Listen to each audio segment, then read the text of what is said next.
什么是一国两制？一国是在上，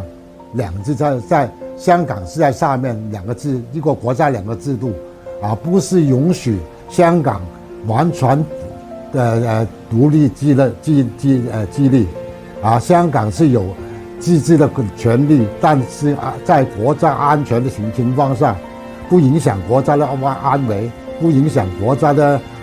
政治的情况下，可以你们和平的表达意见。虽然我们在加拿大我们还是非常关心香港，香港是我们土生土长的地方，所以我们总是希望香港繁荣安定但有一部分人他可能受外的影响他们不知道为什么搞乱了香港。这说老实话，这也是那个英国时代统治时代种出来的后果。这23年后才发出来，我们才发现这么严重。国家是不能分裂，不能部乱那就影响国家那是很重要的。所以每个国家都有它的国安法，